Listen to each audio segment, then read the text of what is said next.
Before I get to the text, I want to quote three texts.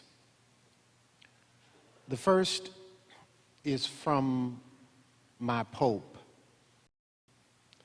I am not a Catholic, but I have adopted Pope Francis as my Pope.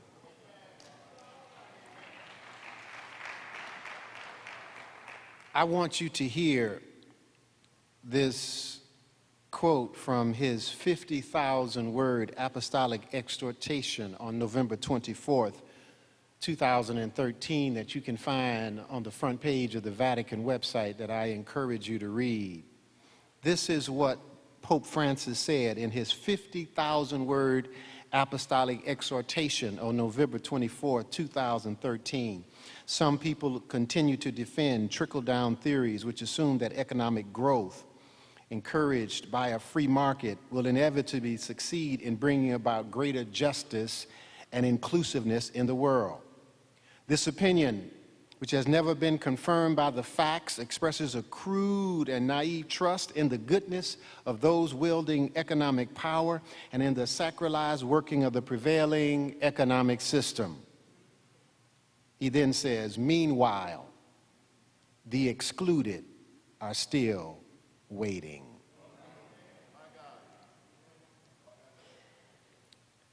Can I read that again? Some people continue to defend trickle-down theories which assume that economic growth encouraged by a free market will inevitably succeed in bringing about greater justice and inclusiveness in the world. This opinion, which has never been confirmed by the facts, expresses a crude and naive trust in the goodness of those wielding economic power and in the sacralized working of the prevailing economic system. Meanwhile, those who are excluded are still waiting. Then this quote from Martin Luther King Jr. at the Second National Convention of the Medical Committee for Human Rights in Chicago in March 25th, 1966. Dr. King says this: of all of the forms of inequality, injustice in healthcare is the most shocking and the most inhumane. Of all of the forms of inequality, injustice in healthcare is the most shocking and the most inhumane. The words of Dr. Martin Luther King Jr. at the Second National Convention of the Medical Committee for Human Rights on March 25th, 1966 in Chicago, Illinois. And then our text for the morning in the 13th verse of the 32nd chapter of Jeremiah. In their presence, I gave Baruch these instructions. This is what the Lord Almighty, the God of Israel, says. Take these documents, both the sealed and unsealed copies of the deed of purchase, and put them in a clay jar so they will last a long time. For this is what the Lord Almighty, the God of Israel, says. Houses and fields and vineyards shall again be bought in this land. The army of Babylon is besieging and making war upon Jerusalem. It is 589 years before the birth of Jesus Christ, and Zedekiah is the king of the southern kingdom called Judah. As the battle wages, things look pretty bleak, and the chances of victory are grim. King Zedekiah puts the prophet Jeremiah in jail for prophesying the bad news of utter defeat. Under house arrest at the king's private jail in the king's palace, Zedekiah asked Jeremiah this: wherefore dost thou prophesy and say, thus saith the Lord, behold, I will give this city into the hand of the king of Babylon, and he shall take it. And Zedekiah, king of Judah, shall not escape out of the hand of the Chaldeans, but shall surely be delivered into the hand of the king of Babylon, and shall speak with him mouth to mouth, and his eyes shall behold his eyes, and he shall lead Zedekiah to Babylon, and there shall he be until I take him from the earth, saith the Lord. And Jeremiah finally closes the prophecy with this: though ye fight against the Chaldeans, ye shall not prosper. Can I break this prophecy down to you? Jeremiah prophesies that the city and the court shall fall into Babylonian hands, and even though Zedekiah will try to make an escape, he will be overtaken and carried off as a prisoner directly to the hands of King Nebuchadnezzar. While Zedekiah is now the captive king, and he is in great terror and great fear, the king of Babylon shall speak to him mouth to mouth, and shall look at him eye to eye with ridicule and indignation and anger, and Zedekiah shall live a miserable life as a captive until the Lord takes him away from the earth. Finally, Jeremiah says they would not win the battle because the Lord had abandoned them, and the armies of Babylon had become the armies of God. No matter how they fight, they could not fight God, and therefore they would not prosper. No wonder Zedekiah put him in jail. He could not change the message, he could only jail the messenger. We are coming nigh unto the complete destruction of Judah and Jerusalem by the Chaldeans. God had been judging Judah, had been requiring of them repentance, but Judah had not repented. The prophet said that God was determined to finish God's work and lay waste the land. Everything would be finished in the 11th year, and this is the 10th year of Zedekiah's reign. They have about 1 year left until Babylon's army would overrun Jerusalem. Zedekiah determined that they would not surrender, yea, even unto the last person. They would fight to the death. But Jeremiah says you can be pompous and you can be braggadocious if you want to. No matter how you fight, you will not prosper. The gloom and the doom of Zedekiah's situation reminds me of what I keep hearing about the Patient Protection and the Affordable Care Act, commonly known in common currency as Obamacare. It is the measure that was passed into law to bend the curve on the crazy, outrageous, and inexorable rise in health costs, hence patient protection, and provide 40 million people with health care coverage called affordable care. Half of our political leadership is waging war to besiege this measure that will give health care to 40 million people. The word that Jeremiah speaks to Zedekiah is the word that half of the political class speaks to all of the uninsured, all of the poor, and all of the 40 million people without health care. Speaking the political class, at least half of them suggest this program will not work. This program is a threat to the American way of life. We will spend millions and millions and millions of dollars to stop this program. We will put up all kind of crazy ads to deter young people from enrolling in the health care. We will even shut down the government to stop this crazy program. We will do anything and everything because this is the worst law since slavery.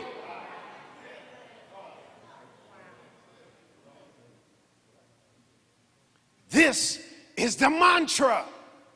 The Affordable Care Act increases health care. It causes people to lose their insurance. The website does not work. People are getting notices canceling their insurance, and the president did not keep his promise. This is a battle for the quality of our American life together. It is about what kind of nation we're going to be and what is the nature of our social contract. Will there be no safety net for the people in America? Can it be morally justified that in the richest country in the world, we cannot provide the basic life necessity of going to the doctor for health care in the richest nation in the world? Can this be morally justified? I had a friend who died because he lost his job and his insurance and could not afford the medication. So he took the medication sparsely and sparingly, and he died at age 51 for what medication could have prevented. He did not have the money for the medication. We did not know, or we, his friends, we would have pitched in and helped him. But he was shameful because he lost his job, shameful because he couldn't afford it. He never told us. And so he died, and here I'm sitting at the funeral. He should still be alive. The preacher is quoting, "The Lord giveth, and the Lord taketh away." And I said, no, the Lord did not give, and the Lord did not take away. If he would have had health care, and if he could have had medication, he still would be here.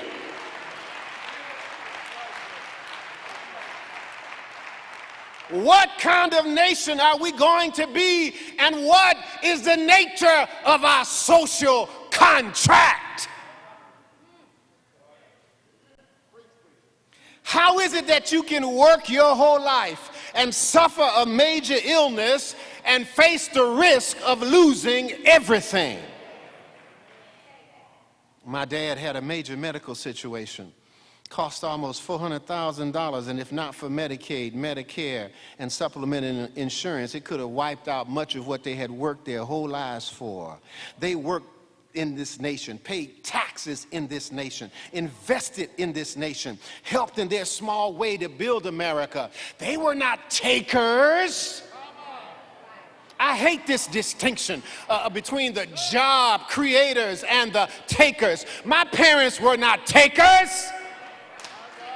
They paid taxes. They went to work every day.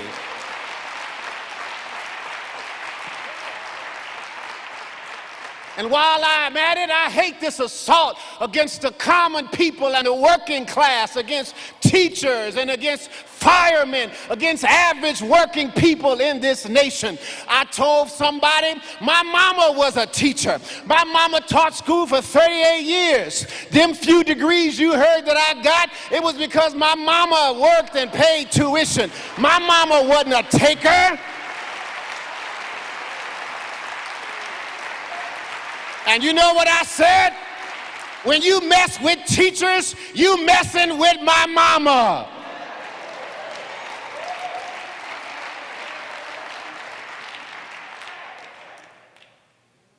My mother and father paid taxes, worked and sweated and invested in this nation. When he finally got sick, he had a safety net to make sure he didn't have to lay in bed and worry about how he's going to pay for it as he's trying to get well. I want everybody to have what my daddy had. But half of the political class says this is the best healthcare system in the world. We have the only healthcare system in the world based on profit. Companies make a profit by covering the healthy and denying coverage to as many sick people as possible. That's how they make profits. That's how the shareholders. How many people in this room have had to fight with insurance companies on the limits that the insurance company is willing to spend on their situation? How many people have had their surgery held up until they could get approval from the insurance company? How many people have been declined health care based upon a pre-existing condition? Can this be morally justified in the richest nation in the world? What is the nature of our social contract? Will there be no safety net for people? Can it be morally justified that in the richest country in the world we cannot provide the basic life necessity of going to the doctor for health care? The truth of the matter and the deepest issue is that the Affordable Care Act depends on a social compact or a social contract in which those who are healthier and richer are willing to help those who are sicker and poorer. The Affordable Care Act depends on richer and healthier people paying higher taxes to finance health insurance for lower income and sick people. We are a vastly unequal society where our trickle-down economics in the last 30 years have allowed most of the gains in wealth and income to go to people at the top. The greatest uploading of wealth in human history to one class of people. And this class of people, those of us who have been blessed, cannot think or cannot share or cannot care enough to pay a little bit more. The greatest uploading of wealth to one group of people in human history. I was talking like this, and a young man assaulted me at the back of the church after I spoke on these subjects about the wealth inequality in our culture. And he said to me, in an indignant tone, he said, you sound like you want all the rich people to be shot and the corporations right with them. You want them just to be shot. And I said, that's not what I want. I don't have anything against making money. I don't have anything against rich, and I don't have anything against corporations. My only problem is when they trample on the needs of the poor. Then I got a problem. If they would help poor people, I ain't got a problem. My only problem is when the rich trample on poor and common people. For me, it is only right that those with higher incomes bear some responsibility for Americans who are less fortunate. I do not believe that the Affordable Care Act is perfect. As a matter of fact, it's far from it. I would have preferred different single payer. But this is the best that the political class could deliver. And so I hold my nose and support it because this is a fundamental argument about who we are and what we owe each other. This is about the nature of our social contract. Is our individualism such that every person's for themselves? Is that really how it is? Is the mantra entitled to nothing? If you don't have a title,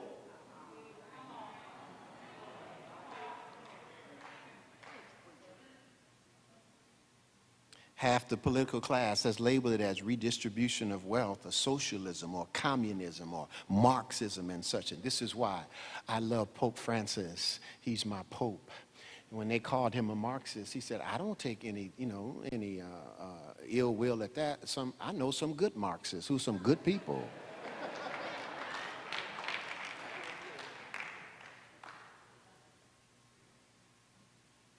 Half the political class labels it as redistribution of wealth, socialism. I label it as the moral obligation to help somebody.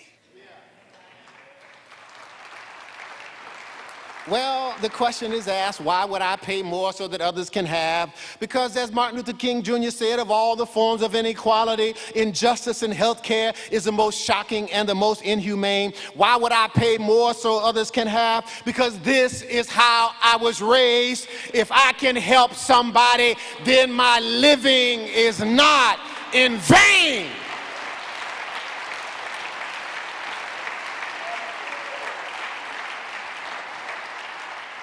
Well, you picked it up now. I'm mad and I'm angry and I'm righteously indignated at the assault on the poor and the common and the average and the everyday and the working people of our nation.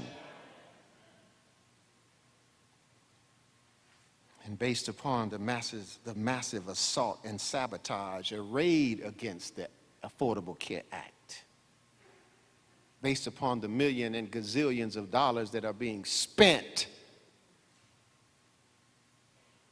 based upon the lack of cooperation, governors won't even take the program. Say it again. I almost despair.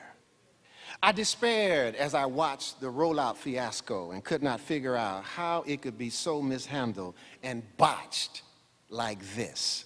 I despair when I see that people who are elected, who have the best health care for themselves and their families for the rest of their lives, that we pay for, have the audacity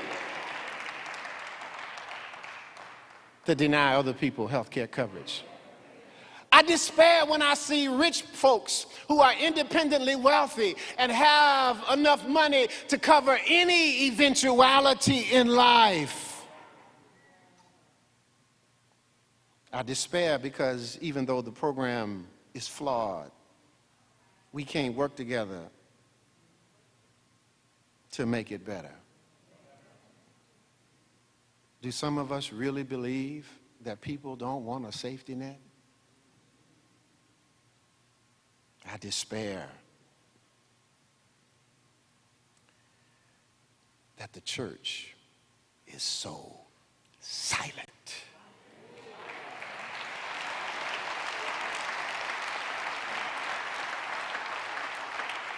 I despair, except in the midst of my pain and despair, I heard God say to the prophet Jeremiah, houses and vineyards and fields shall again be bought in this land. You see, though the destruction is sure, God does not leave Judah and Zedekiah without some hope.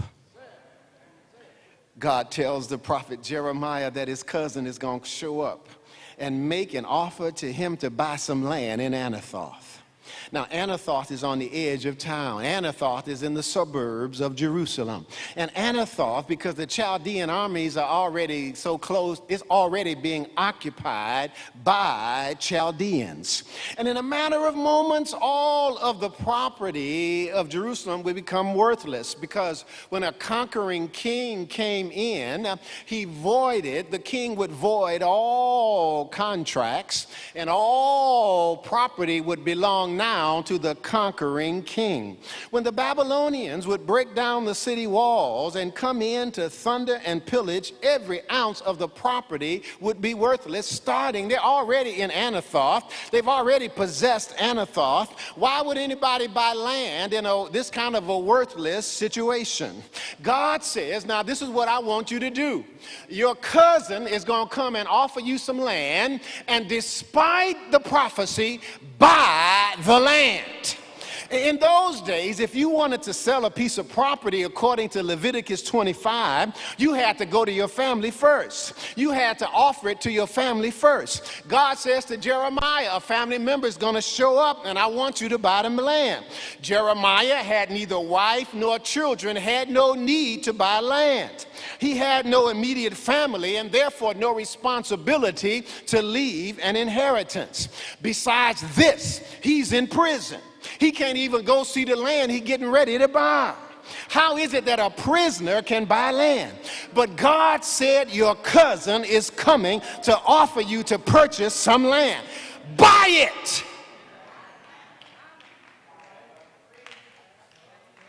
Because houses and vineyards and fields shall again be bought in this land. Jeremiah follows through on what God says. Jeremiah handles his business. First of all, he paid him cash. I wish I had time and suggest that he didn't go to a Chaldean bank. He paid cash for the land. He followed all of the proper business procedures. In the presence of witnesses, he wrote out the bill of sale and sealed it. He weighed the money on the scales to make sure it was exactly the right amount. Then he took the deed of purchase, a sealed copy that contained the contract and its conditions, and put it in a jar for preservation and for future clarification, just in case any dispute should arise. He makes a copy of the deed, gives it to Baruch, son of Neriah, and all of this took place in the presence of his cousin and the witnesses who signed the deed, as the Jews who were in jail looked on, which meant that he was out in the courtyard while all the other prisoners were up in their cells. He was down in the courtyard contracting business. Even though the whole country was under siege, there would come a time when houses and vineyards and fields would again be bought. In the broken down and the oppressed neighborhoods, there will yet come a time when houses and vineyards and fields shall again. Don't run away from poor neighborhoods. Don't run away from buying property. There will come a time when houses and vineyards and fields. This is how I feel about the Affordable Care Act. We cannot afford to be silent or complacent. We must speak. We must stand for that which is right. We must say to young people everywhere, buy it, because houses and vineyards and fields shall again be bought in this land. I don't care how it looks. I don't care how many Koch brothers commercials are stacked up against it. I don't care what it looks like. You buy it, because houses and vineyards and fields shall again be bought in this land. I don't care what half the political class say. I don't care what their naysaying and their downtrodden voices are saying. We support it. We buy it. Houses and vineyards and fields.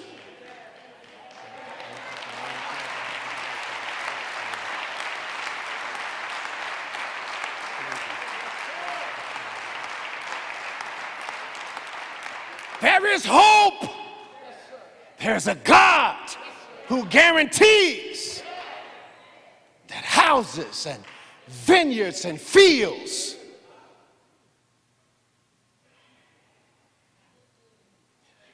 we need to hold health care insurance enrollment fairs in these churches. We need to turn our computer labs into Affordable Care Act sign-up centers.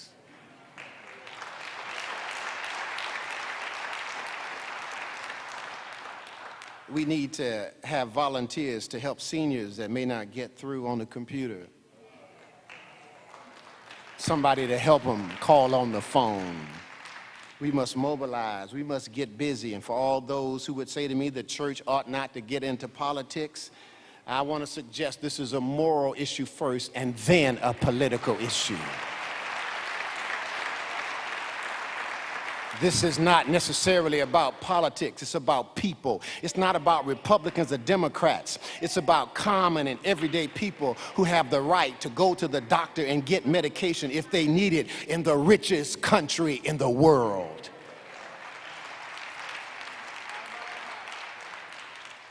A friend of mine had a major medical situation. Ended up having brain surgery. A group of us, because we loved her, were down in the waiting room fasting and praying. The operation was iffy, calling on the name of the Lord our God to be merciful. She came through the operation, got back to work, lost her job, and lost her insurance. Her insurance was to end December 31st, 2013. She called me on the phone and said she had gone to the doctor for her last doctor's visit and got 3 months of medication, so hoping that something would happen, because after the 31st, she couldn't afford the medication. She needed the medication, her last doctor visit. I got off the phone. I was so touched in my heart. I was so angry and touched. I called and said to my wife, what if we, the Thomas family, bought insurance for a year and asked God in that year to grant her a job? My wife agreed, and so we got out a Christmas card. On the Christmas card, you know what we wrote? We wrote, houses and vineyards and fields shall again be bought. Oh, I wish I had somebody. I wish I had a praying church. Houses and vineyards and fields shall again be bought in your life. We got you. Don't worry about it. We got you.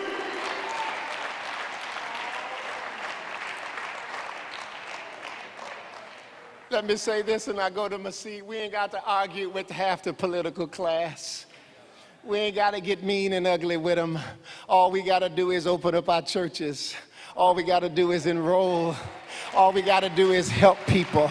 You've got somebody in your life that you might be able to help pay for a year. You've got somebody.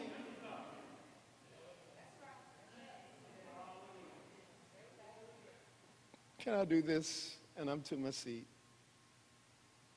I preached this in the church and was impressed. I won't do it here. To invite people who did not have health care to the altar. I said, anybody in this room that don't have health care, I want you to come. I was amazed who came and what they had on. Don't be fooled. Somebody next to you, don't be fooled.